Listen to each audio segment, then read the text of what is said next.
بسم اللہ الرحمن الرحیم، السلام علیکم ورحمۃ اللہ وبرکاتہ۔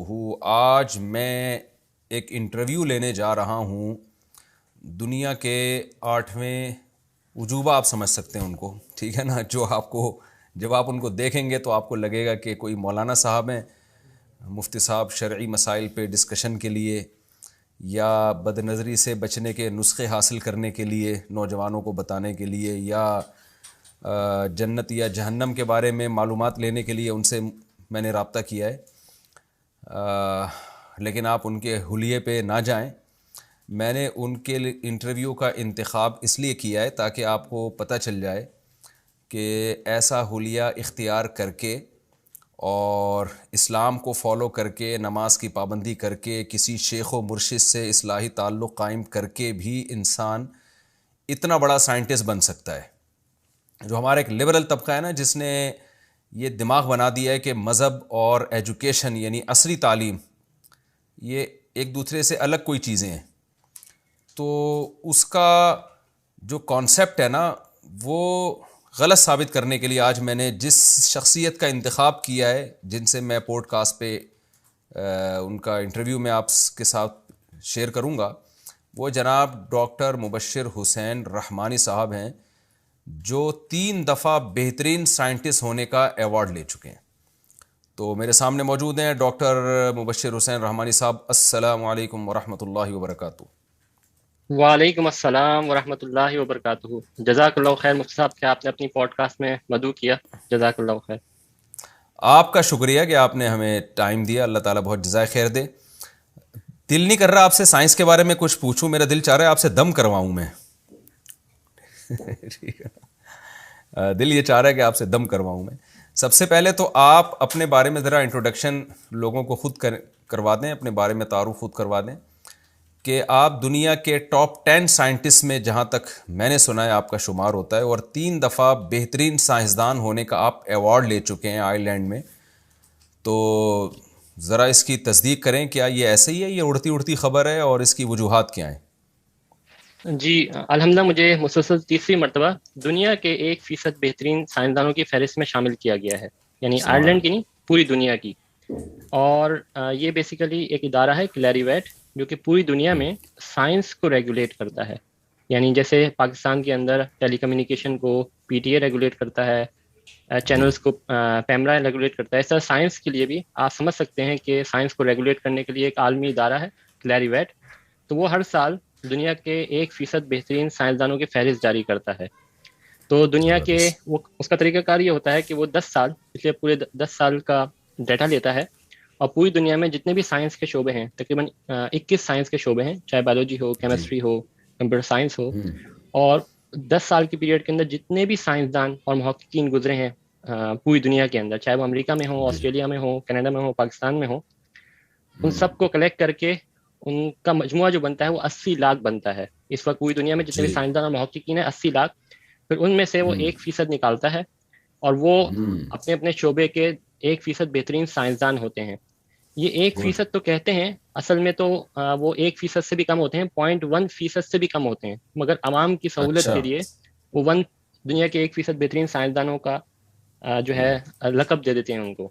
اور یہ ان کی صرف ایک تحقیق کی بنیاد پہ نہیں ہوتا، بلکہ 10 سال مسلسل ان کو مختلف تحقیقات جو کرتے رہتے ہیں، اس کی بنیاد پہ اس فہرست میں شامل کیا جاتا ہے۔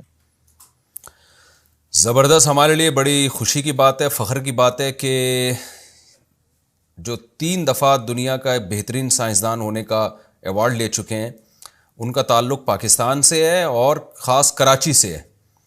تو میں آپ سے پوچھوں گا، یہ کراچی سے آئرلینڈ تک کا سفر کیسے کیا آپ نے؟ کراچی میں کون سے ادارے میں آپ پڑھے ہیں، ہمیں ذرا بتا دیں وہ، تاکہ ہم بھی اپنے بچوں کو وہاں لے کے جائیں۔ ٹھیک ہے نا؟ کراچی میں نے گلشن اقبال سیکنڈری اسکول، جو گلشن اقبال میں ہے، نیپا چورنگی سے آگے، ڈرائیون سینما سے آپ آگے جائیں گے تو وہاں پہ میں نے میٹریکولیشن کی وہاں سے۔ ڈرائیونگ سینما سے تو ویسے بھی تھوڑا آگے ہی جانا چاہیے، وہاں ٹھہرنا نہیں چاہیے۔ جی جی بالکل۔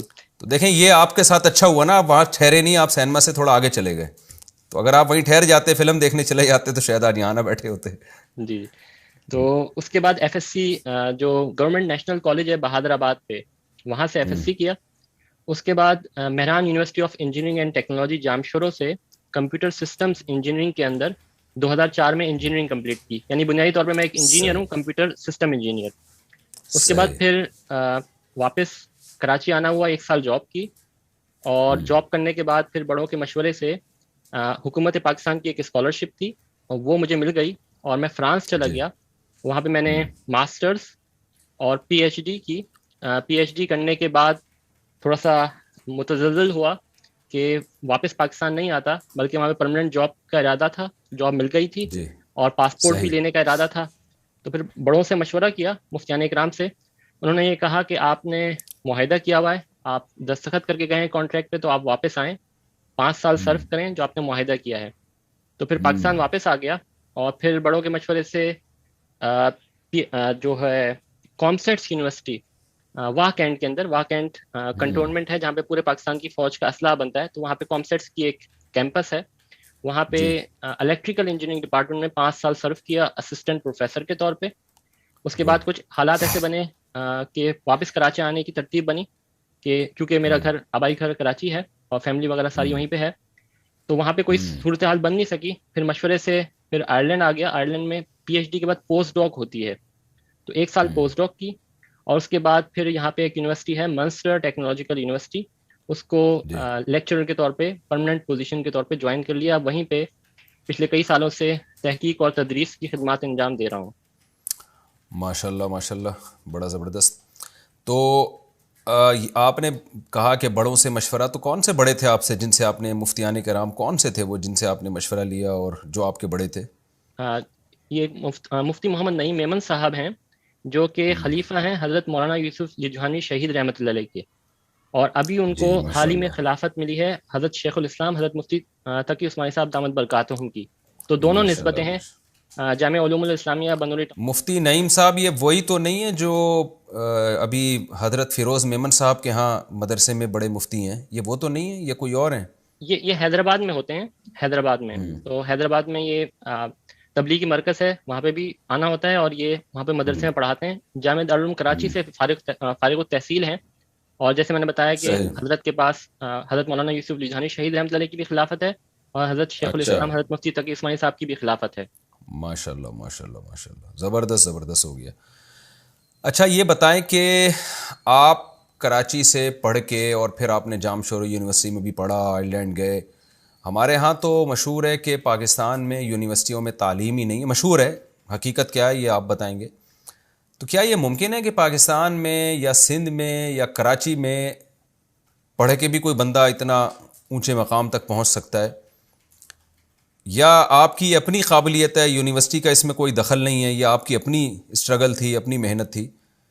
نہیں, پاکستان میں جو یونیورسٹیز ہیں الحمدللہ اچھی یونیورسٹیز ہیں, اور ان میں جو تعلیم و تدریس ہوتی ہے وہ بھی اعلیٰ معیار کی ہوتی ہے. جو انجینئرنگ یونیورسٹیز ہیں جو انجینئر پروڈیوس کرتی ہیں, اوور آل پوری دنیا جی ان کو مانتی ہے. جو گڈ ڈاکٹرز بنتے ہیں پوری دنیا ان کو تسلیم کرتی ہے, ان کی ڈگریوں کو, اور وہ یو کے, امریکہ, ہر جگہ خدمات انجام دیتے ہیں.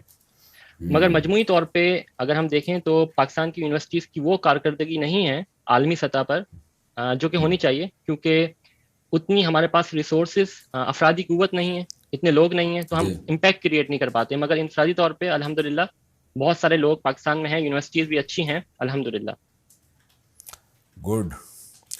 اچھا یہ بتائیں کہ کیا کیا یونیورسٹیوں میں آپ اگر پوائنٹ بتائیں گے نا, کیا کیا خامیاں ہیں جو آپ سمجھتے ہیں کہ ان کو ٹھیک ہونا چاہیے, اور اگر ان خامیوں کی اصلاح ہو جائے تو ہماری یونیورسٹیاں بھی, جو جیسے جرمنی کی یونیورسٹیاں ہیں, پیرس میں یونیورسٹیاں ہیں, تھائی لینڈ میں ہیں, بینکاک میں بڑی زبردست یونیورسٹی ہے, میں خود دیکھ کر آیا ہوں, پوری دنیا سے لوگ وہاں آتے ہیں. تو کیا خامیاں ہیں جن کو دور کیا جائے تو ہماری یونیورسٹیاں بھی انہی کی ٹکر کی ہو جائیں گی؟ جی, یونیورسٹیز اصل میں 2 چیزوں کا مجموعہ ہوتی ہے. ایک تو یونیورسٹی کا اپنا انفراسٹرکچر اور ریسورسز, اور جی دوسرا وہاں پہ کام کرنے والے افراد یعنی فیکلٹی. تو دونوں ہی چیزوں پہ جی ہمیں دیکھنا, دونوں چیزوں کے تناظر میں ہمیں دیکھنا ہوگا. تو ایک طرف تو حکومت کی ذمہ داری ہوتی ہے کہ وہ ریسورسز دے, ایسا انیبلنگ انوائرمنٹ پرووائڈ کرے تاکہ جو ریسرچرز ہیں, سائنٹسٹ ہیں, وہ سکون سے اپنا کام کر سکیں. اور دوسری طرف جو فیکلٹی ممبرز ہیں, جو ریسرچرز ہیں, سائنٹسٹ ہیں, یونیورسٹیز میں کام کر رہے ہیں, ان کی اپنی بھی ذمہ داری ہے. تو میں حکومت کی ذمہ داری پہ تو بات نہیں کروں گا, اس پہ تو بے تحاشا پالیسیز ہیں اور ساری چیزیں حکومت کو معلوم ہے کہ کیا کرنا چاہیے, لوگوں نے پہلے بتایا ہوا ہے. ہماری اپنی ذمہ داری یہ ہے کہ ہم اپنا کام امانتداری اور دیانتداری سے کریں. اگر ہم ٹیچنگ کر رہے ہیں, تدریس کر رہے ہیں, تو اپنے شعبے میں مہارت حاصل کریں اور اخلاص کے ساتھ. یعنی ہماری نیت پیسہ بنانا نہ ہو, ہماری نیت یہ ہو کہ جس اسٹوڈنٹ کو ہم ٹرین کر رہے ہیں وہ اپنے اسکلز اس کے اندر آئیں, وہ صحیح طور پہ اس کو ہم ٹیچ کریں, اور اس کے اندر critical thinking, scientific critical thinking اس کے اندر ڈیولپ ہو, اور ہم جو کام اپنا ریسرچ کا کریں وہ امانتداری اور دیانتداری کے ساتھ کریں. جب ہم اخلاص کے ساتھ, اور ہماری نیت صحیح ہوگی, ہماری نیت یہ ہوگی کہ ہم اپنے ملک کے لیے کام کر رہے ہیں, اسلام کے لیے کام کر رہے ہیں, جو بھی سائنس اور تحقیق کر رہے ہیں, تو اس سے ہمیں تنخواہ تو ملتی رہے گی, وہ ہمیں ساری چیزیں ملیں گی, مگر ہماری ڈائریکشن صحیح ہوگی. اور اگر خدا نہ خواستہ کبھی ہمیں کوئی لالچ دیتا ہے, کمپرومائز, سمجھوتا کرنے کا کہتا ہے, تو ہم سمجھوتا نہیں کریں گے, کیونکہ ہماری بنیاد صحیح ہوگی. تو اگر یہ چیز صحیح ہو جائے, ہم میں سے ہر ایک اس پہ غور کر لے اور چھوٹی چھوٹی باتوں پہ, اپنے ذاتی مفادات پہ کمپرومائز نہ ہو, ملک و ملت اور دین کو سامنے رکھے, تو پھر انشاءاللہ ہماری یونیورسٹیز دنیا کی بہترین یونیورسٹیز میں شمار ہو جائیں گی. اچھا، میرا آپ سے فرسٹ ٹائم رابطہ جو ہوا تھا, جو میں آپ تک پہنچا, تو کرپٹو کرنسی کے حوالے سے, کیونکہ ایز اے مفتی لوگ پوچھ رہے ہوتے ہیں ہم سے, جی کرپٹو کرنسی کیا ہے, حلال ہے, حرام ہے. تو میرا جو یہاں پاکستان میں جو مختلف ماہرین ہیں جو کرپٹو کرنسی پہ, ان کا کافی کام تھا. ظاہر ہے علماء جب کوئی تحقیق کریں گے تو اس فیلڈ کے ماہرین سے رابطہ کریں گے. تو ان ماہرین سے جب میرا رابطہ ہوا تو ہمیں لگا کہ یہ جائز ہے, کیونکہ جو صورتحال انہوں نے بتائی تھی نا کرپٹو کرنسی کے حوالے سے, تو اسی کے مطابق بہت سے علماء نے یہاں فتویٰ دیا, اور میرا بھی رجحان اس طرف تھا کہ یہ جائز ہے. لیکن جب مجھے پتہ چلا کہ آپ اس کو ناجائز کہتے ہیں, اور کرپٹو کرنسی میں آپ کی آپ ایکسپرٹ ہیں, اور باقاعدہ گورنمنٹ لیول پہ آپ کو مختلف جگہوں پہ بھیجا جاتا ہے کرپٹو کرنسی کو ایکسپلین کرنے کے لیے, تو آپ سے جب میرا رابطہ ہوا, آپ نے مجھے بتایا کہ نہیں جی اس میں جوئے کی شکل ہے, اور پھر اسی رابطے کے بعد میں نے اپنا فتوے سے بھی میں نے رجوع کیا. تو ذرا آپ ڈیٹیل سے آج بتائیں گے, کرپٹو کرنسی ایک بہت بڑا ایشو بن چکا ہے, اب کروڑوں روپے لوگوں نے کمائے ہیں, اور چند ماہ پہلے تک ہر آدمی کی زبان پر crypto currency crypto currency crypto currency, اور اس کے بعد اب ایسا دیوالیہ ہوا ہے کہ وہ پاکستان میں کوئی نام ہی نہیں لے رہا. جب میرا آپ سے رابطہ ہوا تھا نا کرپٹو کرنسی کے, اس وقت توتی بولتا تھا کرپٹو کرنسی کا, اور آپ نے اس وقت یہ پیشگوئی کر دی تھی کہ یہ تباہ و برباد ہونے والی ہے پبلک, اور وہ آپ کی پیشگوئی 100% نظر آ رہا ہے کہ درست ثابت ہوئی. تو ذرا اس کے بارے میں آپ اویئر کریں.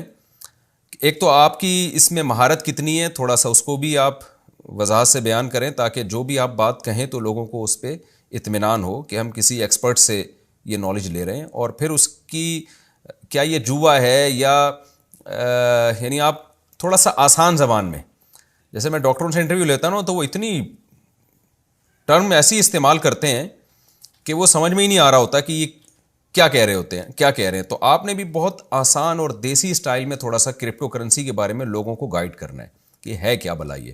دیکھیں, جہاں تک میرا تعلق ہے تو میں نے آپ کو پہلے بتا دیا کہ کمپیوٹر سائنس میں دنیا کے بہترین سائنسدانوں میں میرا شمار ہوتا ہے, اور کمپیوٹر سائنس میرا شعبہ ہے.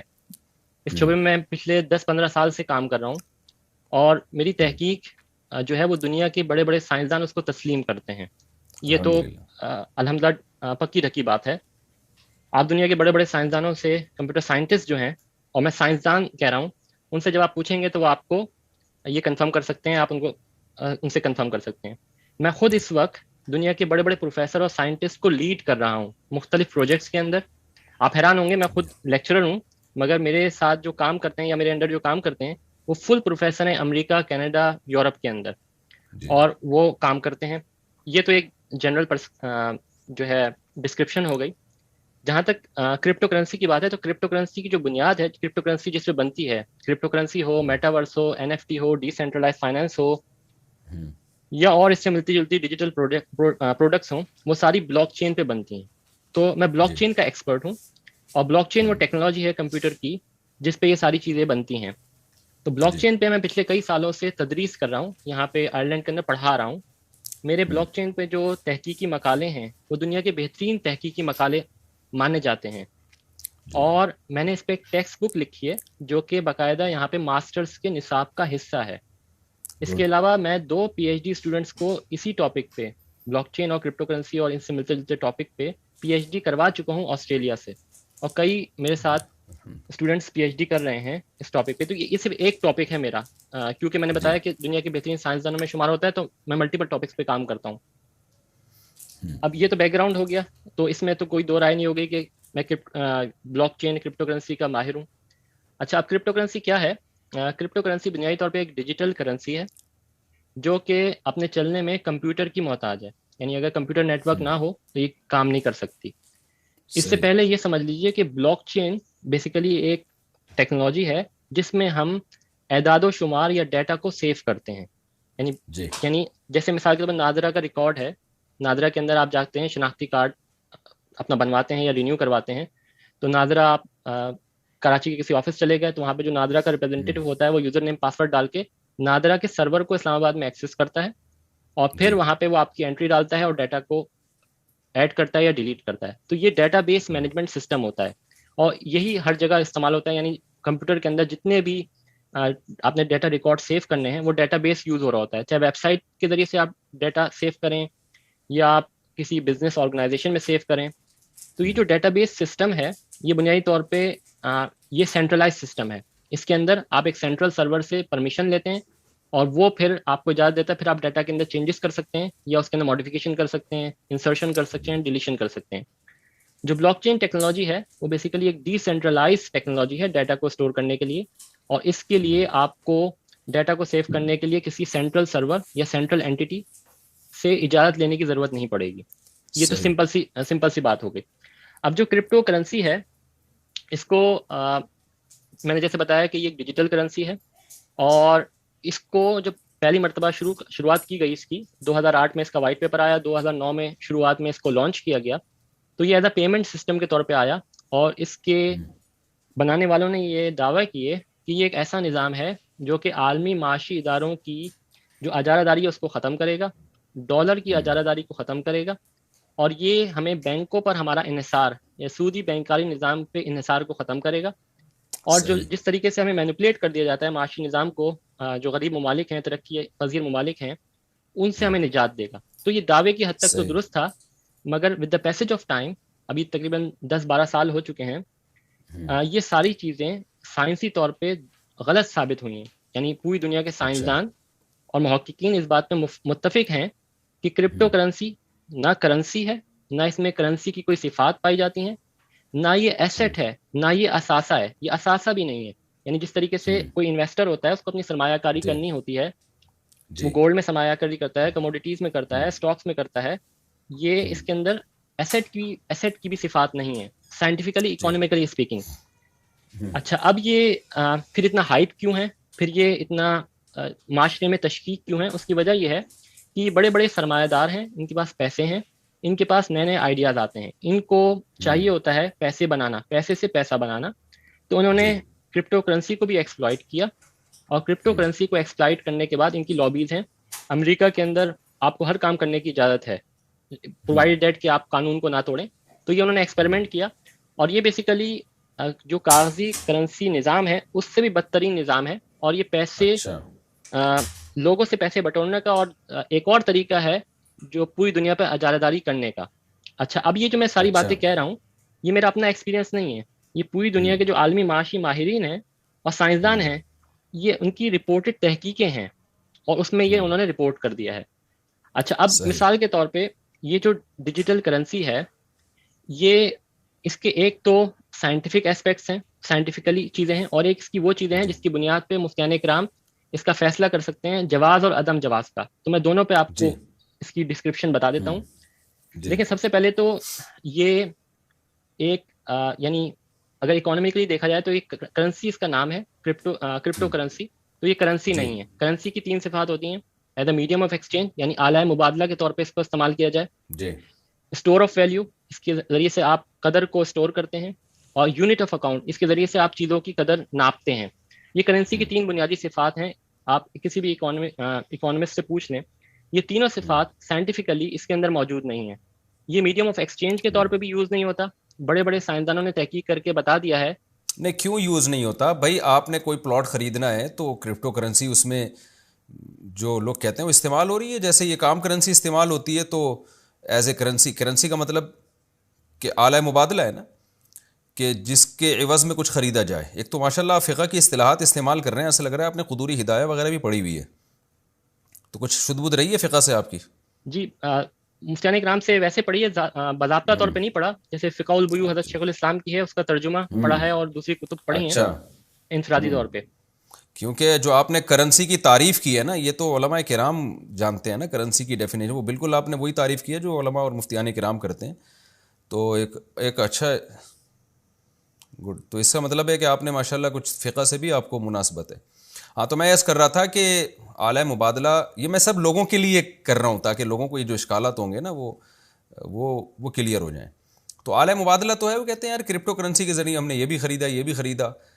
تو لوگوں کے فرض کرنے سے جب ڈالر بن سکتا ہے تو وہ حقیقت میں کاغذ نا، آپ چاہیں تو اس کو کشتی بنا کے پانی میں چلائیں، ہوا میں اڑائیں. تو جب ایک چیز ڈالر کو گورنمنٹ کے کہنے سے لوگوں نے ڈالر مان لیا، روپیے کو گورنمنٹ کے کہنے سے لوگوں نے روپیہ مان لیا، تو اصل تو یہ لوگ مان رہے ہیں کہ نہیں مان رہے. تو ایک ڈیجیٹل کرنسی کو لوگوں نے ایک اعلی مبادلہ مان لیا. تو اس میں مبشر صاحب کو کیا اشکال ہو رہا ہے جناب ڈاکٹر مبشر صاحب؟ یہ اس کو ایکسپلین کریں. جی، اس میں پہلی بات تو یہ ہے کہ اکانومسٹ یہ کہتے ہیں، آپ خود بھی، کرپٹو کرنسی کا فائدہ یہ ہے کہ یہ سارا ڈیٹا اویلیبل ہے انٹرنیٹ پہ، آپ جا کے چیک کر سکتے ہیں. تو اگر ہم یہ کہتے ہیں کہ پاکستانی روپیہ کرنسی ہے اور اعلی مبادلہ کے طور پہ استعمال ہو رہا ہے، تو اس کا مطلب یہ ہوگا کہ ہم پاکستانی روپے کو استعمال کرتے ہوئے کوئی چیز خرید سکتے ہیں، بیچ سکتے ہیں، اور جتنی بھی ٹرانزیکشن ہوئی اسٹیٹ بینک آف پاکستان کے پاس پورے پاکستان میں سال میں جتنی بھی ٹرانزیکشن ہوئی ہوں گی وہ سارا ریکارڈ موجود ہوگا. اور پاکستانی روپیہ کرنسی جب کہلائے گا جب ایک اچھی معتدبہ تعداد اس کی ٹرانزیکشنز میں اعلی مبادلہ کے طور پہ استعمال ہوئی ہوگی. ہاں، اسی طریقے سے جب اکانومسٹ نے دیکھا، سائنسدانوں نے دیکھا کہ کرپٹو کرنسی کیا اعلی مبادلہ کے طور پہ استعمال ہو رہی ہے کہ نہیں ہو رہی، تو ان کو یہ پتا چلا کہ as a medium of exchange اعلی مبادلہ کے طور پہ اس کا استعمال 2% یا 3% ہے. یعنی پوری ٹرانزیکشنز کے اندر 2% یا 3%. باقی کس چیز میں استعمال ہے؟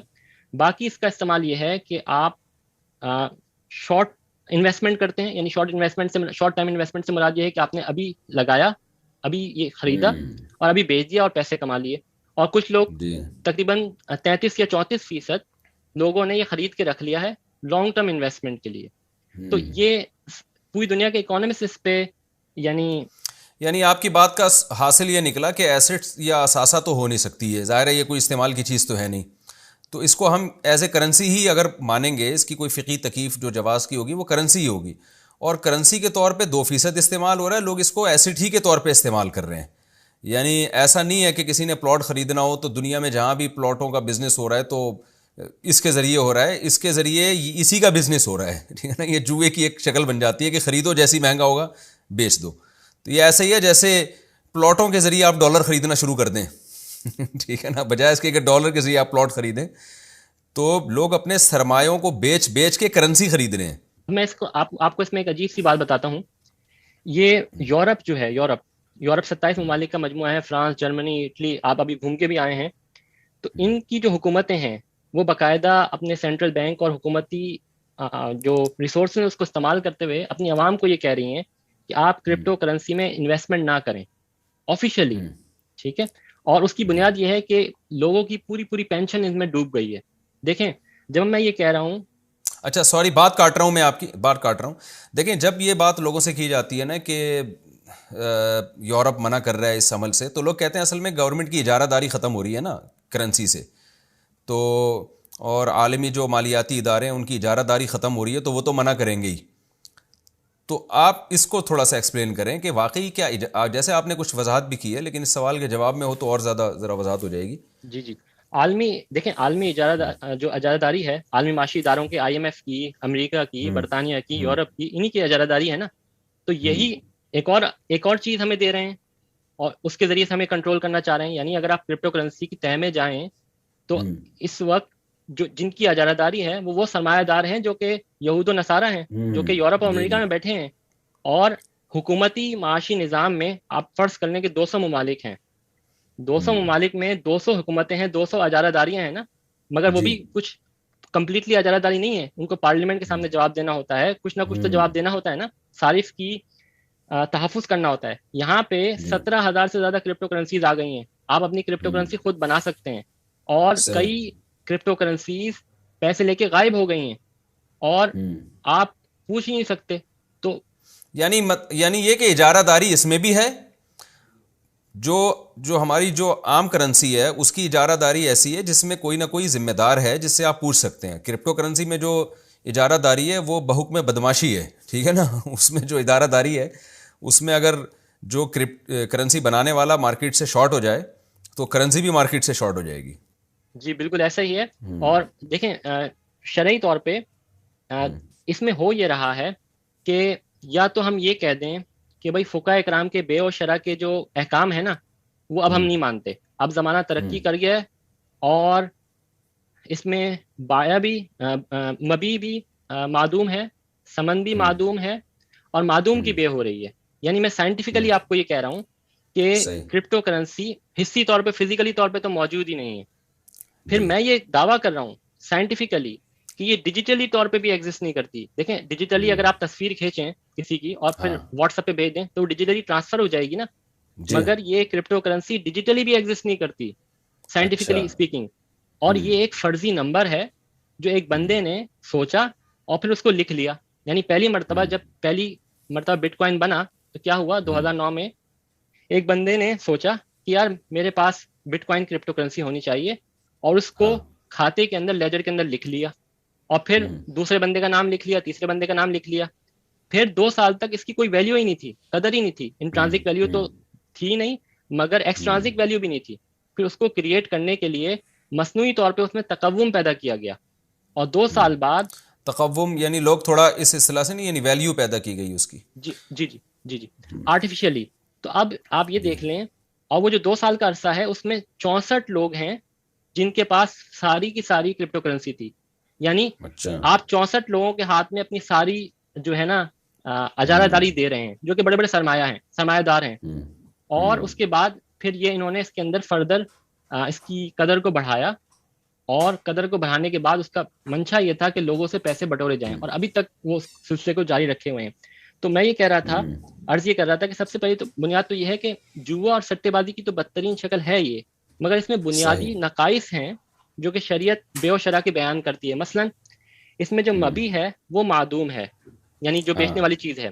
اس میں جو ثمن ہے یعنی جس سے خریدا جا رہا ہے، کرپٹو کرنسی کو آپ کرپٹو کرنسی سے خریدیں گے تو شروع میں تو وہ بھی معدوم ہے اور معدوم کی بے ہو نہیں سکتی. اس کے علاوہ اس میں جو ہے ہمیں معلوم بھی نہیں ہوتا، اس میں غرر کثیر بھی ہے. یعنی جب نئی کرنسی ہم بناتے ہیں تو اس میں غرر کثیر بھی ہے. اس میں بے تحاشا شرعی طور پہ نقائص ہیں. یعنی اگر ہم یہ کہتے ہیں غرر کا مطلب میں لوگوں کو تھوڑا سا بتا دوں کہ آپ ماشاءاللہ علماء والی اصطلاحات استعمال کر رہے ہیں. مجھے تو یہ تھا کہ آپ سائنس کی گاڑی اصطلاحات استعمال کریں گے، لیکن آپ تو مولاناؤں کی بھی اصطلاحات استعمال کر رہے ہیں ماشاءاللہ. تو غرر کا مطلب غیر یقینی بے، یعنی غیر یقینی چیز ہے کہ اس کی ویلیو ایک دم اوپر جا سکتی ہے، ایک دم دھڑام سے نیچے آ سکتی ہے. جیسے آپ تالاب میں مچھلیوں کی بے کر رہے ہوتے ہیں نا کہ جتنی مچھلیاں اس کے اندر ہیں میں نے خریدی، اب کیا پتہ ایک نکلے 100 نکلے. تو شریعت میں ایسی خرید و فروخت کو حرام قرار دیا گیا. اچھا میں کرپٹو کرنسی کی طرف تھوڑی دیر میں دوبارہ آتا ہوں، کیونکہ یہ کرپٹو کرنسی کے جو محبین اور عاشقین ہیں ان تک میں آپ کا پیغام پہنچانا چاہ رہا تھا. میں نے جو کرپٹو کرنسی کے مخالفین ہیں ان تک تو ان سائنسدانوں کا پیغام پہنچا دیا ہے جو اس کے حامی ہیں. تو میں چاہ رہا تھا ذرا مخالفین کا بھی نظریہ اور تھیوری سامنے آئے نا. اور ظاہر ہے آپ زیادہ ایکسپرٹ ہیں تو آپ کی بات کا میں سمجھتا ہوں زیادہ اعتبار کیا جانا چاہیے. یہ میٹاورس کیا ہے، اس کی حقیقت بھی بتائیں اور فیوچر میں آپ اس کو کس طرح سے دیکھتے ہیں، اس پر شرعی لحاظ سے کیا کیا مسائل کھڑے ہو سکتے ہیں، اس کو تھوڑا سا ایکسپلین کیجیے گا. میٹاورس ایک تخیلاتی دنیا، ورچوئل دنیا کا نام ہے. آپ نے ویڈیو گیم تو کھیلے ہوں گے یا دیکھے ہوں گے. ایک دفعہ کھیلے تھے، ابا کی سے اتنی ڈانٹ پڑی تھی کہ اب تک دوبارہ، صرف سانپ والا نہیں، جب نوکیا آیا تھا تو کبھی کبھار تھوڑا سا سانپ والا تھوڑا سا 1-2 دفعہ کھیلا، اس کے بعد وہ بھی چھوڑ دیا. تو اس ویڈیو گیم کے اندر بہت زیادہ ترقی ہوئی ہے. تو اب وہ ایسا لگ رہا ہوتا ہے لوگ جب گیم کھیلتے ہیں کہ بالکل ریئلٹی ہے. تو اس کو اگر ہم تھوڑا سا اور ریئلٹی کے قریب لے کے آ جائیں اور اس کو اصل دنیا سے لنک کر دیں، یعنی ورچوئل تخیلاتی دنیا، غیر حقیقی دنیا کو اگر ہم حقیقی دنیا کے ساتھ، آلات کے ساتھ، سینسرز کے ساتھ کنیکٹ کر دیں تو یہ میٹاورس کہلائے گا. یہ بنیادی طور پہ سائنسدانوں نے دیا ہے اس کا تصور، اور اس میں وہ انسانیت کی بھلائی چاہتے ہیں، مگر اس کو بھی ہائی جیک کر لیا گیا ہے کرپٹو کرنسی اور دیگر چیزوں کی طرح سے. میں آپ کو مثال دے کے سمجھا دیتا ہوں کہ سائنسدان کیا چاہتے ہیں میٹاورس سے اور حقیقت میں اس کے ساتھ کیا کیا جا رہا ہے. سائنسدان یہ چاہتے ہیں کہ دیکھیں اگر مجھے میری والدہ کہتی ہیں کہ یار بازار سے جاؤ اور ہرے دھنیا کی ایک گڈی لے کے آ جاؤ، تو میں جی دکان میں جاؤں گا اور دکان میں جو سبزی والا سیکشن ہے وہاں سے ہری دھنیا کی بہت ساری گڈیاں رکھی ہوں گی، ان میں سے ایک اٹھاؤں گا، اس کو دیکھوں گا ہرے پتے ہرے ہیں کہ تازہ ہے کہ نہیں ہے، اس کو سونگوں گا اور پھر اچھی سی چوز کر کے لے کے آ جاؤں گا۔ اچھا، اب اگر وہ دکاندار ایک اپنی اس ہرے دھنیا کی گڈی کو بیچنا چاہے تو آن لائن بھی بیچ سکتا ہے۔ وہ کیا کرے گا کہ ایک ویب سائٹ بنا دے گا اور ویب سائٹ پہ ہرے دھنیا کی گڈی کی تصویر لگا دے گا، میں دور بیٹھے گھر میں اس کو آرڈر کروں گا اور ہرے دھنیا کی گڈی کو آرڈر کر کے وہ مجھ پہ گھر پہ ڈیلیور کر دیں گے۔ مگر یہ جی اتنی زیادہ ریئلسٹک نہیں ہے، کیونکہ جو تصویر وہاں پہ لگی ہوئی ہے ہو سکتا ہے وہ کوئی پرانی ہرے دھنیا کی گڈی مجھے بھیج دیں۔ تو اس کو تھوڑا سا اور ریئلٹی کے قریب لانے کے لیے وہ دکاندار یہ کرے گا کہ اب وہ جتنے بھی ہرے دھنیا کی گڈیاں ہیں ریئل ٹائم کے، اس کی تصویر لگا دے گا، یعنی آپ مختلف تصویریں آپ کو نظر آ رہی ہوں گی، آپ ان میں سے جس کو چوز کریں گے وہی آپ کے گھر ڈیلیور ہوگی۔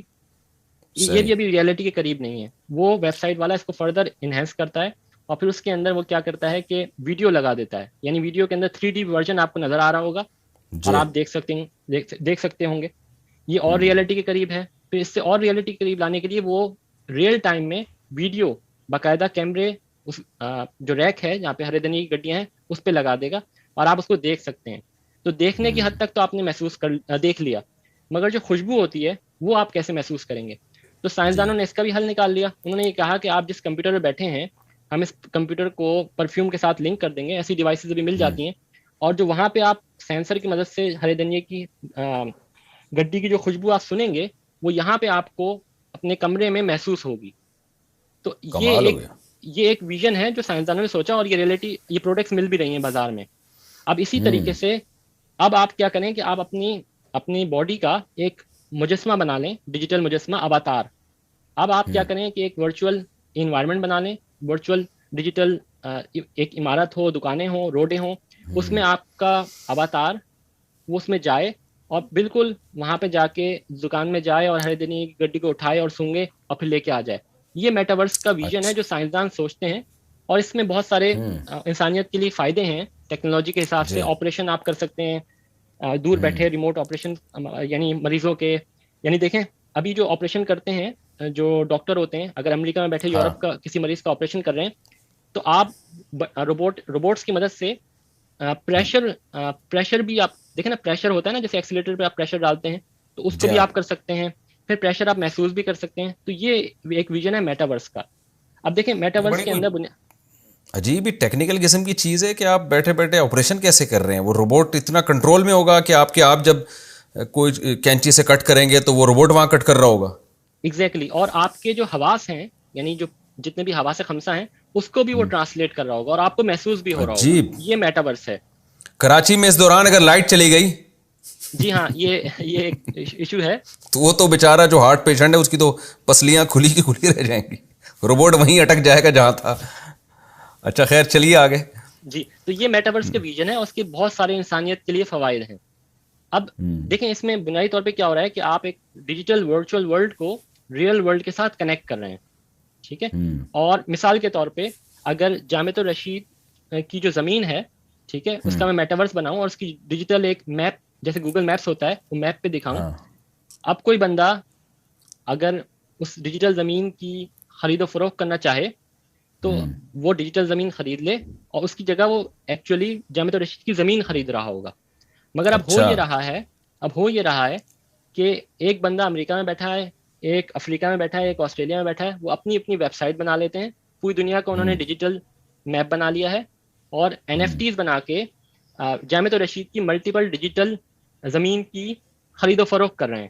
یعنی نہ اس اچھا کے پیچھے کوئی فزیکل ایسٹ ہے اور ایک ہی چیز بھی نہیں ہے، ملٹیپل ہے، اور اس پہ پیسے بنا رہے ہیں۔ تو اب یہاں پہ وہی ایک قسم کے کرپٹو کرنسی والا حساب کتاب ہو گیا، اس سے ملتی جلتی ایک چیز، ایک فرضی چیزوں کی خرید و فروخت شروع ہو گئی۔ جی جی ایگزیکٹلی، یہ اس میں دیکھیں ہر چیز تخیلاتی ہے، یعنی جیسے گیم کے اندر آپ اپنی کوئی گن خریدتے ہیں، گیمز کے اندر گن ہے، چشمے ہیں، جوتے ہیں، ان کی خرید و فروخت ہو رہی ہے، اور اس کی خرید و فروخت دیکھیں اگر غیر مسلم کریں تو کوئی مسئلہ نہیں ہے، مگر اگر اس کو اسلام کے لبادے میں اوڑھا جائے گا اور اس کو زبردستی یہ کہا جائے گا کہ نہیں یہ حقیقی دنیا ہے، تو یہ حقیقی تو نہیں ہے نا۔ یعنی آپ اس سے دیکھیں اسلام کی ویلیو کا اندازہ لگائیں کہ نبی صلی اللہ علیہ وسلم نے 1400 سال پہلے جو خرید و فروخت کے مسائل بیان کیے ہیں، بیع معدوم سے منع کیا، غرر سے، قمار سے، ربا سے، اور قبضے سے پہلے خرید و فروخت سے، یہ اس زمانے میں اس کی ضرورت پہلے سے زیادہ ہے، کیونکہ مسلم جو پریکٹسنگ مسلم ہو وہی سائنس کی ان ایجادات کے جو منفی نقصانات ہیں نا اس سے بچا سکتا ہے۔ میں ابھی جرمنی گیا نا تو میرا وہاں ایک بیان ہوا، سوری بات کاٹ رہا ہوں، اصل میں تو ہم نے آپ کو انٹرویو کے لیے بلایا، لیکن ظاہر ہے میری بھی تقریر شروع ہو جاتی ہے پھر، تو آپ کی بات کی تائید کے لیے میں جب وہاں گیا نا تو میں نے وہاں لوگوں سے کہا کہ دیکھیں شعیب علیہ الصلاۃ والسلام کی قوم کو اللہ نے ناپ تول میں کمی کی وجہ سے تباہ و برباد کر دیا، قرآن میں یہ واقعہ بہت ساری جگہوں پر ہے۔ تو آپ لوگ یہاں اگر ٹیکس نہیں دو گے، یہاں جھوٹ بول کے رہو گے، یہاں ان سے آپ ٹیکس کے پیسے پورے لوگے، اور جو ٹیکس کی جو خدمات ہیں علاج کی اور مختلف وہ پوری لوگے، اور جب آپ کے دینے کی باری آتی ہے اس میں آپ ڈنڈی مارو گے، تو جرمن گورنمنٹ یا یورپ کی حکومتیں آپ کو جو سزا دیں گی وہ کچھ بھی نہیں ہے، جو اللہ سزا دے گا وہ بہت زیادہ ہے۔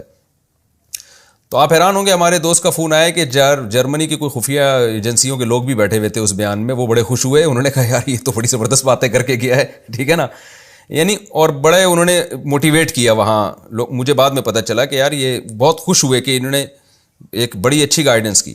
تو میں نے جو ساتھی کا فون آیا، میں نے کہا دیکھیں یہ میں نے یہاں کی گورنمنٹ کو خوش کرنے کے لیے نہیں کہا، میں نے اللہ کو خوش کرنے کے لیے کہا ہے، اور حقیقت یہ ہے کہ اگر ہم اسلام کو صحیح معنوں میں فالو کرنا شروع کر دیں نا تو ہمارے پاس صحیح اور غلط کی جو ڈیفینیشن ہے وہ بھی بہت واضح ہے، اور اس کے لیے جو موٹیویشن ہے وہ بہت پاورفل ہے۔ لیکن افسوس کی بات ہے چونکہ اسلام کا ایک رخ پیش کیا جا رہا ہے، دوسرا پیش ہی نہیں کیا جا رہا، تو شاید اس کی وجہ سے ہمارے یہاں گڑبڑ ہے۔ تو آپ ذرا بات کنٹینیو کریں جو آپ کہہ رہے تھے۔ میں بتا رہا تھا کہ یہ جو میٹاورس ہے، کرپٹو کرنسی ہے، ڈیجیٹل زمینوں کی خرید و فروخت ہے، NFT ہیں، جتنی بھی چیزیں ہیں یہ محض تخیلاتی ہیں، ورچوئل ہیں، ڈیجیٹل ہیں، ان کا حقیقت سے کوئی تعلق نہیں۔ دیکھیں فقہائے کرام نے بکری کے پیٹ میں جو بچہ ہوتا ہے اس کی خرید و فروخت کو ناجائز قرار دیا ہے، اور ناجائز پہ فقہائے کرام نے یہ کہا ہے کہ وہ موجود مستور الحال ہے، یعنی اس میں انسرٹینٹی ہے کہ وہ پیدا ہو نہ ہو، اور یعنی موجود تو ہے سائنٹیفکلی مگر اس کو بھی فقہائے کرام ناجائز قرار دے رہے ہیں۔ تو یہ جو میٹاورس پہ جتنی بھی چیزیں ہیں یہ تخیلاتی ہیں، فرضی ہیں، ڈیجیٹل ہیں، تو ان کی خرید و فروخت کیسے جائز ہو سکتی ہے؟ اس پہ پیسے کمانا، یہ مفتیان آپ حضرات بتائیں گے کہ اس کا کیا حکم ہوگا؟ میں نے تو آپ کو سائنٹیفکلی بتا دیا کہ بھائی یہ ڈیجیٹل طور پہ موجود ہے۔ میں آپ کو ایک عجیب بات بتاتا ہوں، 2018 میں نے ایک جو ہے مقالہ پڑھا، اس میں جو ہے اس کی بنیاد پہ اصل میں پاکستان کے اندر کافی جو ہے نا جواز کی چیزیں قائم کی گئی ہیں۔ تو میں نے اس کو اس وقت پڑھا تو مجھے بہت تعجب ہوا کہ وہ سٹارٹ ہو رہا ہے ورچوئل اور ڈیجیٹل کی ڈیفینیشن سے، اور اس میں ورچوئل اور ڈیجیٹل کو یہ کہا گیا ہے ڈکشنری کے ذریعے سے کہ ورچوئل اور ڈیجیٹل کا مطلب یہ ہے کہ وہ حصی طور پہ موجود ہوتی ہے۔ اب یہ سائنٹیفکلی طور پہ یہ بالکل بات بے بنیاد ہے۔ جی میں ان مفتی صاحب کا نام بھی جانتا ہوں جن کا فون پہ آپ نے تذکرہ کیا تھا، ان کی کتاب بھی ہے، میں بھول نہ جاؤں اس لیے میں بیچ میں بات کاٹ رہا ہوں کہ ان سے آپ کا انشاءاللہ میں کانٹیکٹ کرواؤں گا، اور مفتی صاحب سے جامع رشید کے ہیں وہ، تو ان سے میں آپ کا رابطہ کرواؤں گا، ان کو آپ کا نمبر دوں گا تاکہ کہیں بھی وہ کریکشن ہے نا تو وہ کر لیں۔ جی میرا ان سے الحمدللہ رابطہ ہو گیا، اور میں نے اچھا گڈ، کافی آدھے گھنٹے سے زیادہ کی ان سے بات ہوئی، مگر وہ یعنی میں ان کو سائنٹیفک دلیل دے رہا ہوں، سائنٹیفک بات بتا رہا ہوں، اور وہ کہہ رہے وہ سائنٹیفک دلیل نہیں دے رہے۔ دیکھیں اگر مجھے سائنٹیفک دلیل دے کے آپ قائل کر لیں تو میں اپنی بات سے رجوع کر لوں گا۔ میں آپ کو بڑے بڑے سائنسدانوں کی تحقیق بتا رہا ہوں، میرا کوئی ذاتی مفاد نہیں ہے اس کے اندر۔ تو جو اسلاف کا طریقہ ہے وہ یہ ہے کہ اگر ان کو کوئی بات بتا دیتا ہے، جیسے آپ نے ماشاءاللہ سے مجھے موقع فراہم کیا کہ میں اس پہ اپنی بات پیش کر سکوں، اور آپ اس کو سن رہے ہیں، موقع فراہم کر رہے ہیں، تو اسلاف کا یہی طریقہ ہے کہ اگر ان کے سامنے بات کی جاتی ہے اور دلیل والی بات ہے، سائنٹیفک بات ہے، تو اس کو مان لیتے ہیں، اس سے رجوع کر لیتے ہیں۔ جی تو ان سے الحمدللہ میری بات ہو گئی، مگر وہ غالباً اللہ بہتر جانتا ہے کہ کیا ریزنز ہوں گے۔ تو میں یہ بتانا یہ چاہ رہا تھا کہ ڈیجیٹل ورچوئل جو ہے سائنٹیفکلی وہ اس کا مطلب یہ نہیں ہے کہ وہ چیز فزیکلی حصی طور پہ موجود ہے۔ تو اس میں پہلی بنیاد ہی غلط ہے۔ جب یہ بنیاد غلط ہے تو آگے اس پہ جو عمارت تعمیر کی گئی ہے، اس پہ بے و شرع کے جو احکامات بتائے گئے ہیں وہ سارے غلط ہو جاتے ہیں، اور پھر اسی سے آگے چل کے بہت سارے لوگوں نے اپنے فتاوی جات کی اور اپنی تحقیق کی بنیاد رکھی ہے۔ اچھا، اب بنیادی طور پہ دیکھیں مسئلہ یہ ہے کہ ہمارے معاشرے میں تشکیک پیدا کر دی گئی ہے، اور یہ صرف ہمارے معاشرے کی بات نہیں ہے، یورپ کے اندر بھی، امریکہ کے اندر بھی، یہ بڑے بڑے سرمایہ کار ہیں, یہ بڑا انویسٹمنٹ کر رہے ہیں. آپ یہ دیکھیں کہ جو کرپٹو کرنسی کی جو ویب سائٹس ہیں ان کو اردو میں ٹرانسلیٹ کر کے ان کی اپلیکیشنز موجود ہیں پاکستان کے اندر. اور ابھی جو فٹ بال کا ورلڈ کپ ہوا وہاں پہ ان کی ویب سائٹ نے بے تحاشا انویسٹمنٹ کی ہے کرپٹو کو ایڈورٹائز کرنے کے لیے. تو اس سب چیز کو یورپی یونین بھی جانتی ہے, امریکہ بھی جانتا ہے, آسٹریلیا بھی جانتے ہیں, سارے لوگ جانتے ہیں, اور ان کو پتا ہے کہ کون لوگ اس کو چلا رہے ہیں. اور یہ بیسیکلی ایز اے انسٹرومنٹ کے طور پہ لیا جاتا ہے کرپٹو کرنسی کو. انسٹرومنٹ سے مراد یہ ہے کہ جوا کھیلنے کا ایک آلہ, اور جوا کھیلنا, سٹے بازی کرنا یورپ میں غیر مسلم معاشرے میں یعنی قانون ہے, ان کے لیے تو کوئی مسئلہ نہیں ہے نا, مگر ان کو اس سے بھی مسئلہ ہے. اور وہ مسئلہ پتہ ہے کیا ہے؟ دیکھیں اگر آپ مثال کے طور پہ لاس ویگس چلے جائیں جو کہ جوئے کا گڑھ ہے, گیمبلنگ کا گڑھ ہے, وہاں پہ بے تحاشا دنیا سے لوگ آتے ہیں جوا کھیلنے کے لیے. آپ اگر یورپ میں موناکو ملک ہے وہاں پہ چلے جائیں تو وہاں پہ جوئے کی مشینیں ہیں, جوا کھیلنے کے لیے لوگ آتے ہیں. مگر وہاں کی اتنے فضائل نہ سنائے, لوگ جوا کھیلنے کے لیے چلے جائیں گے ان کنٹریز میں. وہاں کی حکومت نے ان جوا جو کھولتے ہیں مشینیں, دکانیں کھولتے ہیں, کیسینوز, ان کو ریگولیٹ کیا ہوا ہے. یعنی اگر ایک جوا کھولنے والا نئی دکان کھولے, کیسینو کھولے جوئے کی, تو وہ کہتے ہیں کہ اچھا یہ تو بتاؤ تمہارے جوا کھیلنے میں جو تم مشینیں استعمال کرو گے, جو کھیل یوز کرو گے, ایسا تو نہیں ہے کہ تمہارا صارف ہمیشہ ہار جاتا ہو. اس میں میتھمیٹیکل الگورتھمز لگتے ہیں, یعنی صارف کو بھی پروٹیکشن دیتے ہیں. اگر کوئی بندہ نیا کیسینو کھولے اور وہ صرف یہ کرے کہ کوئی بھی صارف آ کے وہاں پہ جوا کھولے اور ہمیشہ ہار جائے, تو حکومت اس جوئے خانے کو بند کر دے گی. وہ کہے گی کہ یہ غلط, تم جوا کھیل رہے ہو, یہ قانون کے خلاف ہے. ٹھیک ہے, صارف کو بھی کچھ پیسے ملنے چاہیے نا جوا کھیلنے کے, ایسا تو نہیں ہے کہ صارف جو ہے وہ ہار جائے. مگر کرپٹو کا مسئلہ یہ ہے کہ اس میں وہ ریگولیٹ ہی نہیں کر سکتے کیونکہ کسی حکومت کے اندر آتا ہی نہیں ہے یہ. تو اب یورپ میں جو لوگ بیٹھے ہیں وہ یوٹیوب پہ سوشل میڈیا انفلوئنسرز کو دیکھتے ہیں جن کو پیچھے سے یہ لوگ انویسٹ کرتے ہیں. اور یہ میں نہیں کہہ رہا, یہ یورپین حکومتیں کہہ رہی ہیں. وہ کہہ رہی ہیں کہ آپ ان سوشل میڈیا انفلوئنسرز سے بچیں جو کہ آپ کو اس سٹے بازی جوئے پہ لگا رہے ہیں, اور آپ اپنی پوری انویسٹمنٹ لگا دیتے ہیں اور آپ کے پیسے ڈوب جاتے ہیں. کچھ لوگوں کو فائدہ بھی ہوتا ہے, پیسے بھی ملتے ہیں, مگر ہم تو مسلمان ہیں نا, ہم نے یہ دیکھنا ہے کہ شریعت ہمیں دیکھیں, ہم نے یہ تو نہیں دیکھنا کہ اس میں ڈوبیں گے یا نہیں ڈوبیں گے. ہمیں تو شریعت نے کہا ہے کہ اگر جوئے سے غریبوں کی مدد بھی ہو رہی ہے, جو صحابہ کے دور میں جو جوا تھا, جو زمانے جاہلیت میں, وہ تو سارا جیت کے غریبوں کو کھلا دیا کرتے تھے, تو اس سے اسلام نے روکا کہ یہ پیسہ کمانے کا طریقہ ٹھیک ہے ہی نہیں. تجارت ہونی چاہیے جو بھی تمیز سے ایک تجارت کا طریقہ ہے اس طرح سے ہونی چاہیے. اللہ جزائے خیر دے آپ کو. اچھا آپ یہ بتائیے کہ مذہب پہ چلتے ہوئے آپ ماشاءاللہ پریکٹسنگ مسلم ہیں, داڑھی ہے آپ کی, نماز پابندی سے پڑھتے ہیں, علماء سے, حضرات مفتیان کرام سے آپ کا تعلق ہے, تو یہ سب کچھ ہوتے ہوئے بھی ایک اچھا سائنٹسٹ, اچھا ڈاکٹر بنا جا سکتا ہے. ہمارے ہاں تو یہ ہے کہ جو مذہب کو صحیح طرح سے فالو کرتا ہے تو وہ پڑھائی کا نہیں رہتا, جو پڑھائی کو فالو کرتا ہے مذہب کا نہیں رہتا. تو آپ نے کیسے دونوں چیزوں کو ایک ساتھ چلایا؟ جی میں تو اس بات پہ علماء اکرام, مفتیان اکرام کا شکر ادا کروں گا کہ انہوں نے مجھے گائیڈ کیا. اور میں جمعے کی ایک بیان سننے کے لیے گیا. ایک حکیم اختر صاحب کے ایک خلیفہ تھے, ان کا انتقال ہو گیا, مفتی ارشاد صاحب. جی میں ملا ان سے.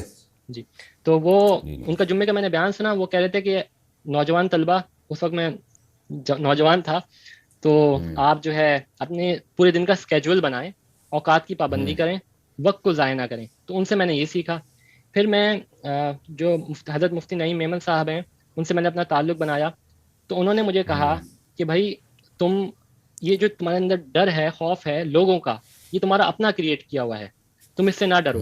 تو الحمدللہ میں نے ان کی بات پہ عمل کیا, اور الحمدللہ میں فرانس بھی گیا, 5.5 سال وہاں پہ رہا, آئرلینڈ بھی گیا, دنیا میں بھی گیا ہوں, اور اسی حلیے کے ساتھ ٹوپی اور جو شریعت علماء اکرام جو کپڑے پہنتے ہیں اسی کے ساتھ. اور مجھے کوئی بھی پرابلم نہیں ہوئی. جو میری انٹریکشن یہودیوں کے ساتھ, یہودی جو پروفیسرز ہوتے ہیں, سائنٹسٹ ہوتے ہیں, عیسائی ہوتے ہیں, ہر ایک, بلکہ وہ تو میں ایون یونیورسٹی میں پڑھاتا بھی اسی حلیے میں ہوں. میں آپ کو ایک اچھا میں آپ کی بات کاٹ رہا ہوں, سوری میں بھول جاتا ہوں, اصل میں بات کاٹتا ہوں اس لیے معذرت کے ساتھ. میں ابھی یورپ کا سفر کر کے آیا ہوں نا, جو کسی قوم میں کوئی پازیٹیو چیز ہو اس کو بہرحال ہائی لائٹ کرنا چاہیے. میں اسی حلیے میں ہر جگہ گیا ہوں, کسی نے مجھے ٹیڑھی نظروں سے نہیں دیکھا.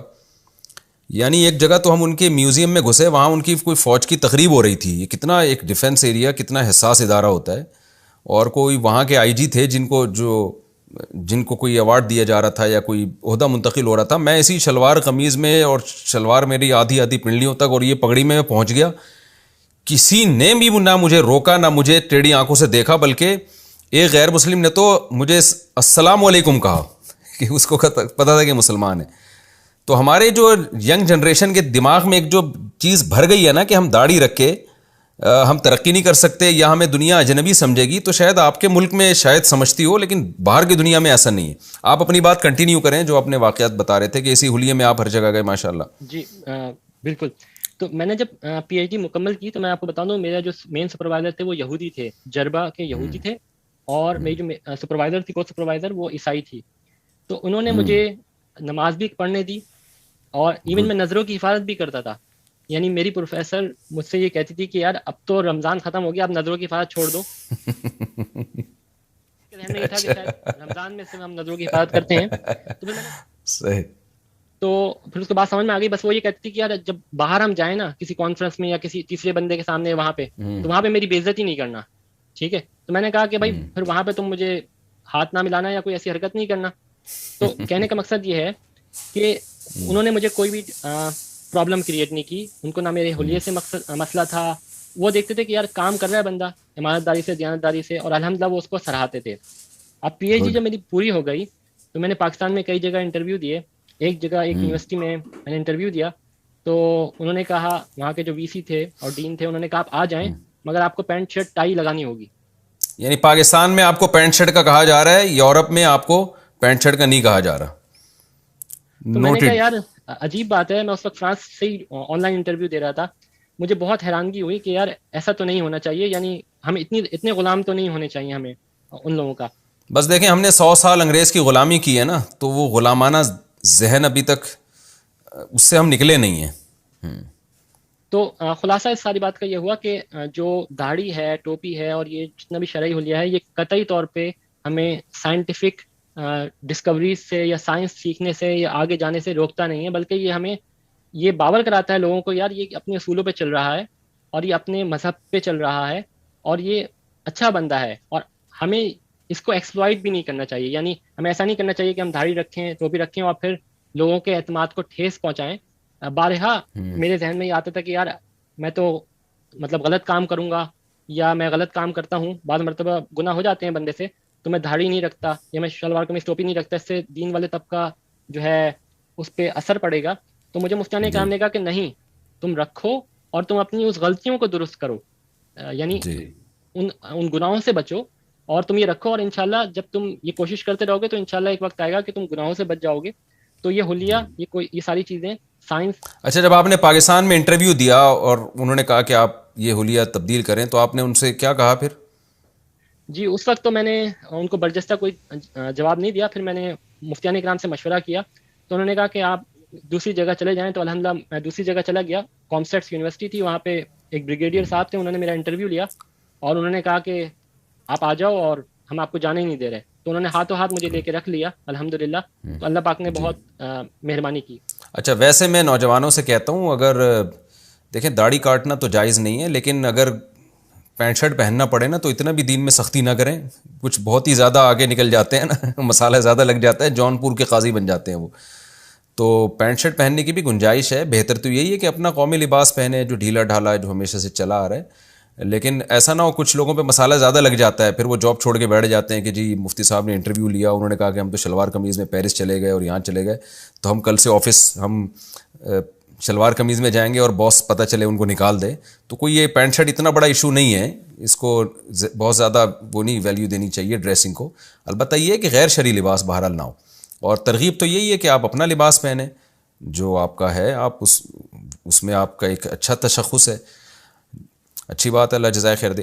تو خلاصہ یہ نکلا کہ اچھا یہ بتائیں نا کہ میں تو جو آپ سے اصل سوال پوچھا تھا، مذہب کے ساتھ ساتھ حلیہ تو چلیں ایک دوسرے درجے کی چیز ہے نا، اصل تو پہلے بہت ساری چیزیں ہیں. نماز ہے، رمضان کے روزے بھی بیچ میں آئے ہوں گے، نظر کی حفاظت بھی ہے، پھر معاملات میں لین دین میں بھی انسان ایک نمبر ہوتا ہے، جھوٹ نہیں بولے. یہ ساری چیزیں جو ایک مسلمان میں ہونی چاہیے. رشتہ داری بھی جوڑنی ہے. ابھی میں آپ کی شادی کی طرف بھی آؤں گا انشاءاللہ، وہ تھوڑا سا آگے چل کے. تو رشتہ داری بھی جوڑنی ہے, ان کو بھی ٹائم دینا ہے, تو مذہب کے ساتھ ترقی ہو سکتی ہے؟ یہ میرا اصل کویشچن تھا. اس کو ذرا ایکسپلین کریں آپ کی, کیا یہ ممکن ہے, یا اگر ہم شریعت کے سارے احکام پر عمل کریں گے تو ہم پڑھائی میں پیچھے رہ جائیں گے؟ نہیں، ایسا بالکل بھی نہیں ہے. اگر کوئی بندہ مذہب پہ چلتا ہے، شریعت کے سارے احکامات پہ چلتا ہے، تو وہ اور زیادہ پروڈکٹیو ہوگا، اس کی جو آؤٹ پٹ ہوگی وہ زیادہ ہوگی. کیونکہ مثال کے طور پہ وہ صبح اٹھتا ہے، فجر کی نماز پڑھتا ہے، تو فجر کے بعد اس کو وقت میں برکت مل جائے گی. وہ ایک اس کا نظام الاوقات جو ہے نا مینٹین ہوگا. پھر اگر وہ سائنٹسٹ بن رہا ہے، ریسرچر بن رہا ہے، تو اس کے لیے سم قاتل ہوگا کہ وہ بد نظری کرے یا سوشل میڈیا پہ جائے یا غلط غلط چیزیں سوچے. کیونکہ سائنسدانوں کا کام ہی سوچنا ہوتا ہے، محققین کا کام ہی سوچنا ہوتا ہے. میں جب پی ایچ ڈی کر رہا تھا تو مجھے یہ ڈیفیکلٹی ہوتی تھی کہ ایک میسج آ گیا، میرا پورا فوکس 1 گھنٹے کا وہ ختم ہو گیا. کوئی ای میل آ گئی، مسئلہ ہو گیا. فیس بک پہ کوئی میسج آ گیا، مسئلہ ہو گیا. تو میں نے مفتیان اکرام سے مشورہ کیا، تو انہوں نے کہا کہ یار آپ بنیادی طور پہ تحقیق کرنے گئے ہو، پی ایچ ڈی کرنے گئے ہو، تو آپ اپنا نظم اوقات کا نظم متعین کر لو کہ رات کو 1 گھنٹہ میں سوشل میڈیا پہ بیٹھا کروں گا، اور پورے دن آپ ان سوشل میڈیا پہ نہ بیٹھو، اپنے کام پہ فوکس کرو. اس طریقے سے انہوں نے مجھے گائیڈ کیا، ورنہ اگر ان کی گائیڈنس نہیں ہوتی تو آج جس مقام پہ میں ہوں میں نہیں ہوتا. ماشاء اللہ. اچھا یہ بتائیں کہ کو ایجوکیشن سسٹم کو ہمارے ہاں بہت پروموٹ کیا جا رہا ہے. ہمارا لبرل طبقہ بار بار کہ لڑکے لڑکیاں اکٹھے بیٹھے ہیں، یہ کیا پرانی دقیانوسی باتیں کہ وہ اس کو دیکھے گا، وہ اس کو دیکھے گی، سیٹنگ ہو گیا. اور چھوڑو یار، دنیا بہت آگے نکل چکی ہے، انسان چاند پہ پہنچ رہا ہے، اور یہ نظر کی حفاظت اور لڑکے لڑکیاں دوستی نہ لگائیں اور یہ نہ کریں، یہ جس طرح کی باتیں ہمارے جو ہے نا ٹیلی ویژن پہ ایسے انٹرویوز آتے رہتے ہیں. ہم یہ سمجھتے ہیں کہ کو ایجوکیشن تو ایجوکیشن میں رکاوٹ کا ذریعہ ہے. اللہ نے ایک جو میل فیمیل کے درمیان جو ایک جذبات رکھے ہیں، یہ تو میڈیکل سائنس کہتی ہے نا، یہ کوئی اس کا تو کوئی لمبی چوڑی تحقیقات کی ضرورت نہیں ہے. جب وہاں بیٹھے گا تو ظاہر ہے لڑکیوں سے دوستیاں بھی ہوں گی، خودکشیاں بھی. کتنے سارے خودکشیوں کے کیس ہیں ناکام محبتوں کی وجہ سے، اور وہ محبتیں شروع اسی طرح ہوتی ہیں، ساتھ بیٹھتے ہیں. ہم تو شروع سے چیخ رہے ہیں کہ بھئی یہ کو ایجوکیشن سسٹم، ایجوکیشن تھوڑی بہت جو رہ گئی ہے نا، اس کا بھی بیڑا غرق کر رہا ہے یہ. تو اچھی چیزوں میں تو یورپ کو فالو نہیں کیا جاتا، بری چیزوں میں ہم ان کو فالو کر رہے ہیں. آپ کی کیا رائے ہے؟ آپ تو سسٹم سے نکل کے گئے ہیں.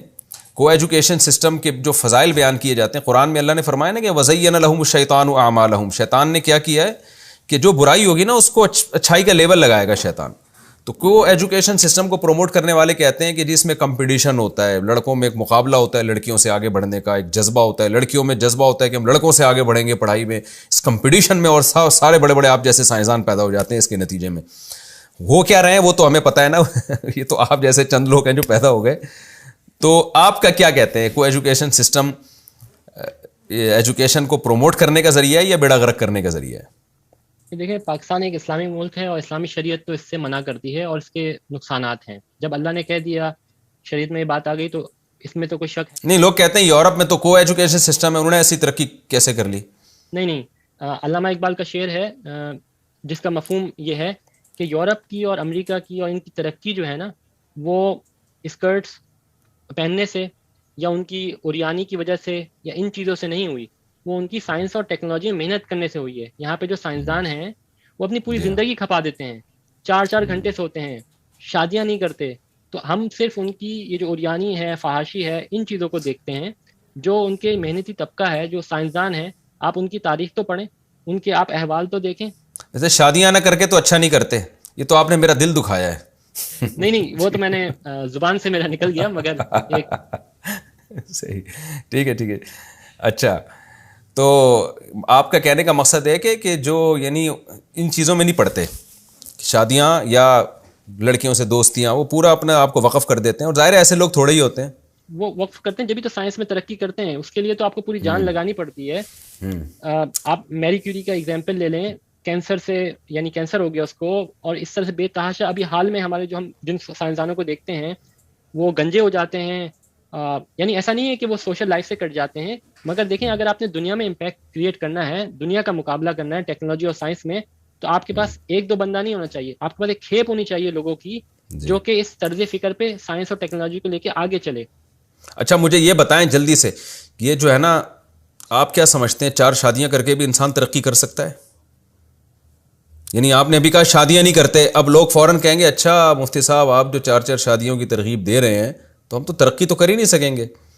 میں اپنی بات سے رجوع کرتا ہوں.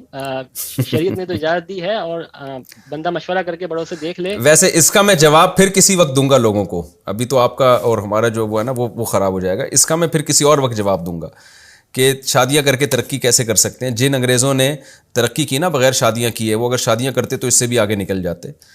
اس کی کیا دلیل ہے وہ پھر میں کسی اور وقت, میں صرف لوگوں کو یہ بتا رہا ہوں کہ ایسا نہ ہو کہ آپ ڈی موٹیویٹ ہو جائیں نکاح کے. آپ یہ بتائیں آپ نے شادی کی ہے کہ نہیں کی ہے؟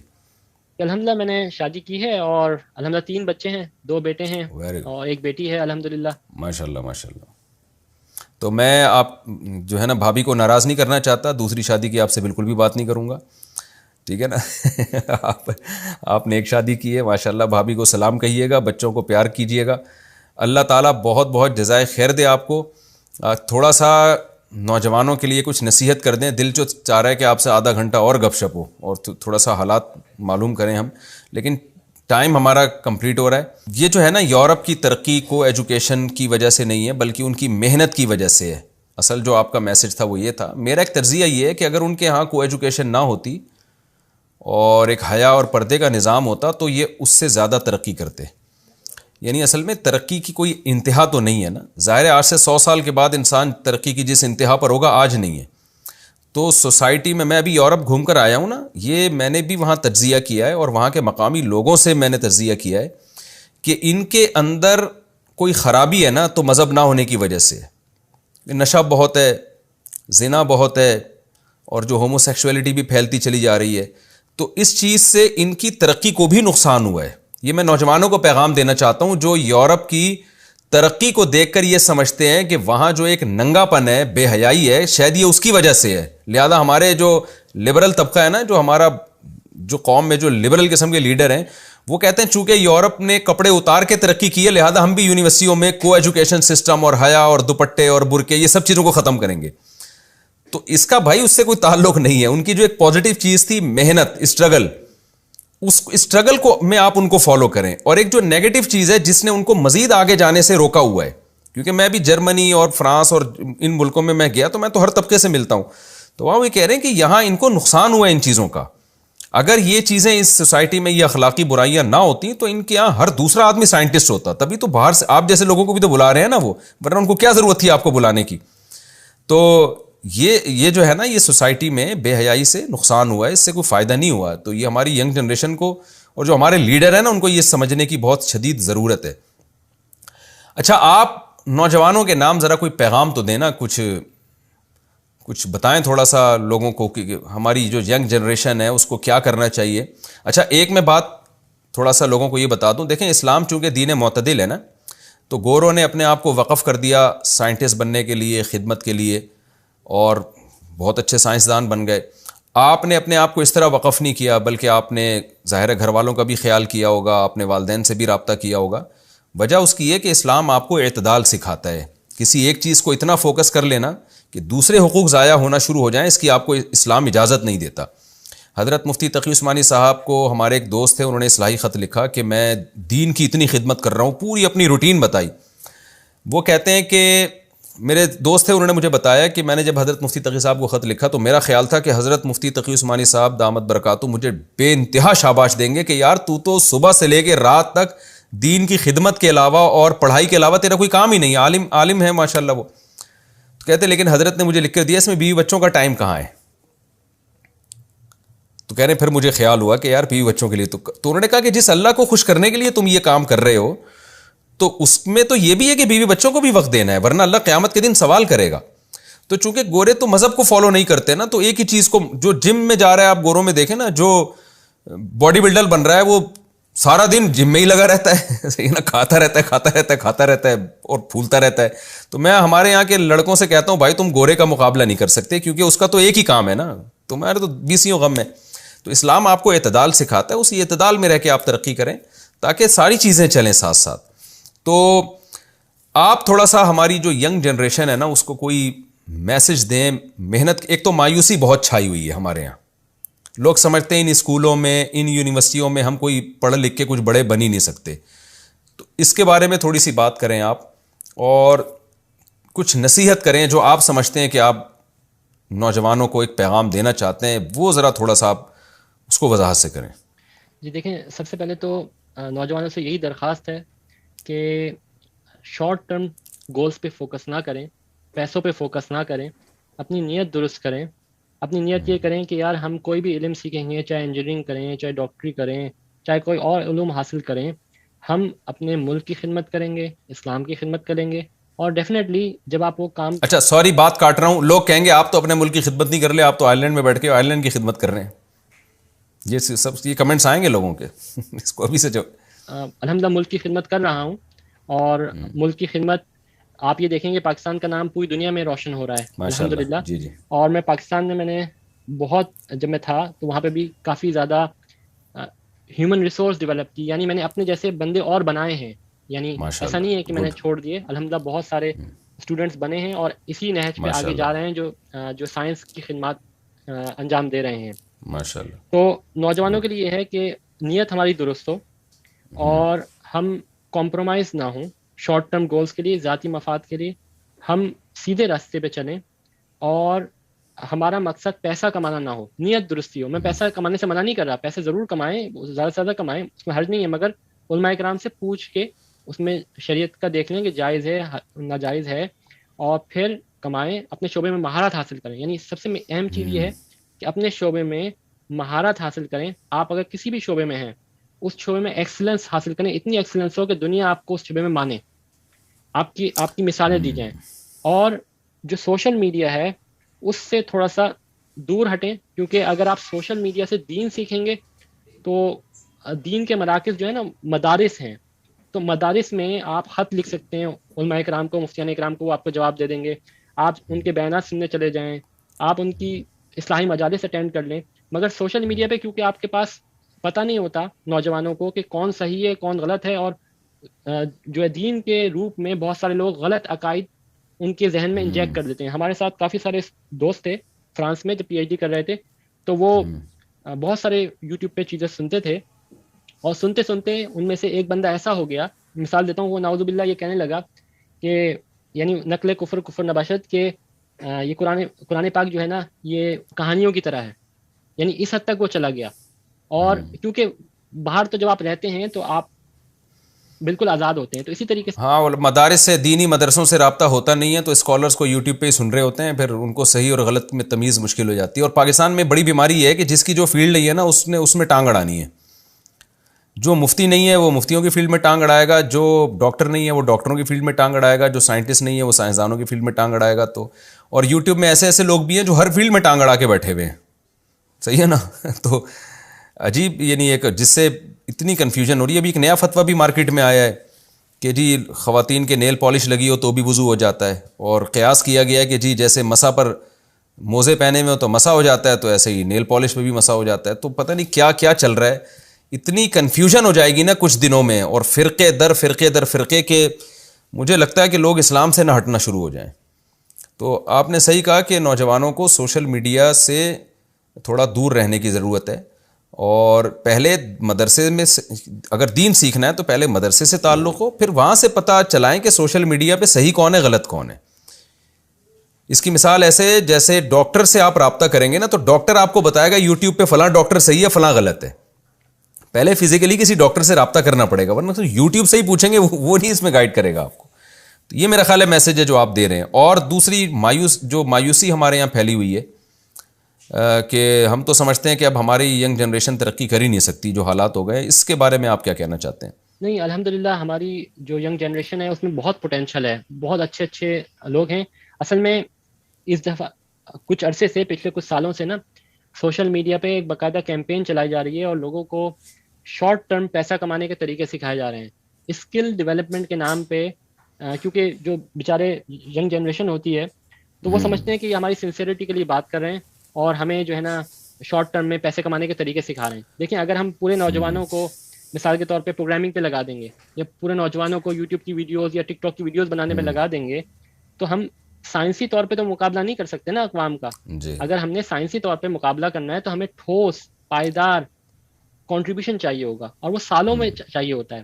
تو نوجوان بالکل مایوس نہ ہو، جاب کے حساب سے، پیسوں کے حساب سے تھوڑی سی انویسٹمنٹ کریں اپنی اسکلس ڈیولپمنٹ پہ، اپنی پڑھائی پہ توجہ دیں. اور یقین جانیں اتنے اچھے اچھے اسٹوڈنٹس ہیں جو کہ ان کو بہت اچھی آگے جو ہے ترقی کے باب کھلتے ہیں. تو آپ نے لوگوں کی ادھر ادھر کی باتیں نہیں سنی. جیسے گھوڑا ہوتا ہے, گھوڑے پہ آپ دیکھتے ہیں ادھر ادھر نہیں دیکھتا, وہ اپنے کام پہ فوکس کرتا ہے. علماء کرام سے اپنا رابطہ رکھیں اور سیدھے راستے پہ اپنے چلتے رہیں فوکس کر کے. اللہ پاک آپ کو انشاءاللہ کامیاب کر دے گا. اور ویسے بھی ہمارے ہاں اصل کامیابی تو آخرت ہے نا. آپ کی نیت ٹھیک ہے, آپ اس ویژن کو سامنے رکھ کے ٹائم گزارتے ہیں تو اللہ کی نظر میں تو کامیاب ہو جائیں گے. یہ آپ نے بہت اہم پوائنٹ ذکر کیا کہ آج کل زیادہ پیسے کمانے کے آسان طریقے یوٹیوب پہ سکھائے جا رہے ہیں. اس سے نوجوان کا بیڑا غرق ہو رہا ہے, ان میں کوئی اسکلز پیدا ہی نہیں ہو رہی ہے. اور ٹک ٹاک نے تو تباہی بربادی پھیلا دی ہے. ایک لڑکی اپنا ایک ڈانس ناچ گانا کرتی ہے اور وہ ویڈیو ملینز میں چلی جاتی ہے اور کروڑوں روپے وہ کما لیتی ہے.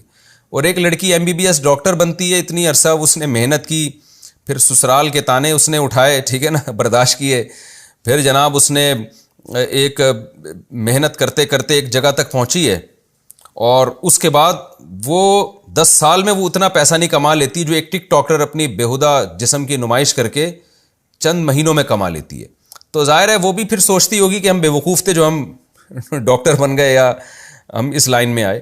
تو یہ پاکستان میں نا گورنمنٹ کی میں سمجھتا ہوں بہت بڑی ذمہ داری ہے کہ وہ لوگوں کو گائیڈ کرے, وہ ان چیزوں پہ کنٹرول کرے, تاکہ پیسہ اسی چیز میں نظر آئے لوگوں کو جس چیز میں وہ قوم کی کوئی اچھی خدمت کر سکتے ہیں.